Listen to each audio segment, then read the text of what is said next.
यहाँ 11.5 वर्ष भगवान श्री राम ने तपस्या की। समस्त ऋषि मुनिगणों का उन्होंने आशीर्वाद प्राप्त किया, जबकि वो स्वयं तीनों लोकों के स्वामी हैं, अंतर्यामी हैं। प्रभु श्री राम को निषाद राज ने प्रयागराज में गंगा पार कराई और फिर राम जी ने जब ऋषि मुनियों के साथ सत्संग और आश्रमों में दर्शन की इच्छा जताई तो निषाद राज ने मंदाकिनी नदी के किनारे विंध्य पर्वतमाला में तपस्या कर रहे ऋषियों के पास जाने को कहा। निषाद राज के सुझाव पर भगवान श्री राम ने चित्रकूट की पर्वतमालाओं में वनवास के 14 वर्षों में से 11 वर्ष से ज्यादा का कालखंड यहीं बिताया। श्री राम की महिमा अमित है, अपरंपार है, अवर्णनीय है, अकथनीय है। इसी चित्रकूट के विचरण के समय श्री राम महर्षि अत्रि और माता सती अनुसुईया के आश्रम पहुँचे, जहाँ उनकी भेंट माता सती अनुसुईया से भी हुई। माता सीता ने अनुसुईया जी से पतिव्रता का ज्ञान लिया। माता अनुसुईया के ज्ञान और शिक्षा से ही माता सीता का पतिव्रत धर्म का तप रावण के समक्ष टिक सका था। तो शब्दों में कोई वर्णन नहीं कर सकता। शेष और शारदा सृष्टि की मैया भी नहीं उसको वर्णन कर सकती हैं। माता अनुसुईया के पतिव्रता तप से त्रेता युग में पूरा ब्रह्मांड परिचित था।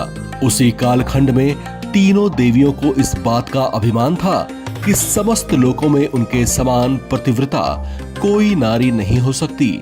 ऐसे में तीनों देवियों के अभिमान को नष्ट करने तथा समस्त लोकों में पतिव्रता धर्मचारिणी सती अनुसुईया का मान बढ़ाने के लिए स्वयं भगवान ने नारद जी को एक खेल रचने के लिए प्रेरित किया। नारद जी ने तीनों देवियों को बताया कि तीनों लोकों में माता अनुसुईया के समान पतिव्रता तो कोई हो ही नहीं सकता। इस पर तीनों देवियों ने त्रिदेवों से सती अनुसुईया के सतीत्व की परीक्षा लेने के लिए आग्रह किया।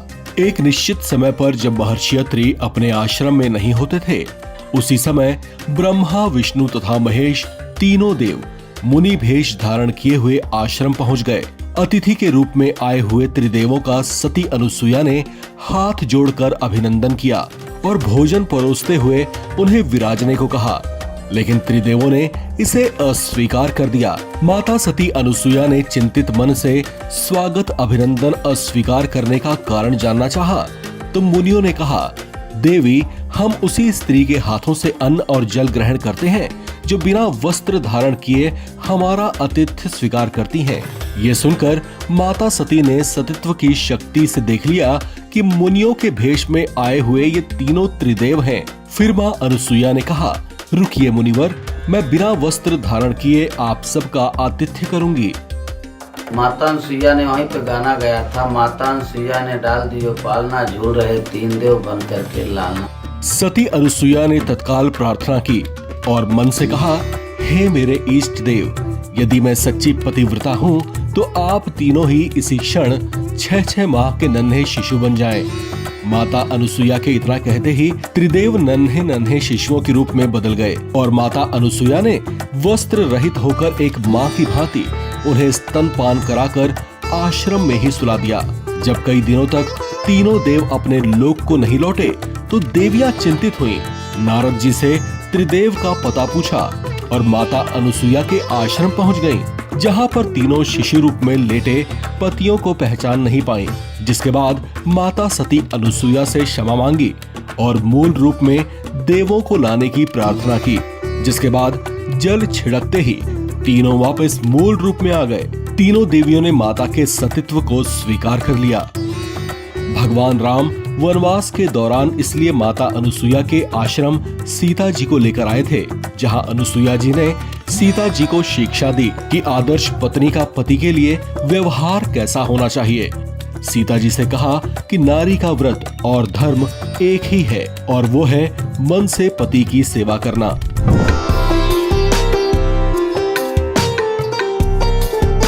मध्य प्रदेश और उत्तर प्रदेश की सीमा पर स्थित सती अनुसुईया आश्रम में बड़ी संख्या में महिलाएं सुहाग की रक्षा और लंबी आयु के लिए वर मांगने आती हैं।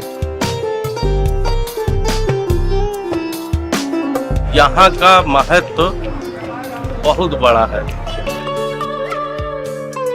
वहीं अयोध्या में भगवान राम का मंदिर बनने से चित्रकूट के भक्त भी गदगद हैं और प्रधानमंत्री मोदी को कोटि कोटि साधुवाद दे रहे हैं।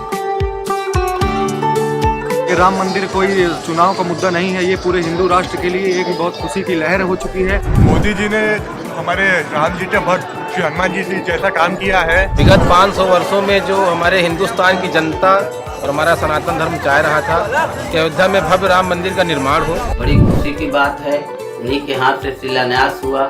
पूर्व जन्मों के पूर्ण उदय हुए हैं उनके, जो कि उन्हीं के हाथ से आज मर्यादा पुरुषोत्तम राम का, भगवान का हमारे जो है तो मंदिर का शिलान्यास हुआ। हमारे योगी जी और माननीय हमारे मोदी जी इस देश में नहीं होते तो हमारे श्री राम लला भगवान आज भी टेंट के नीचे बैठे होते।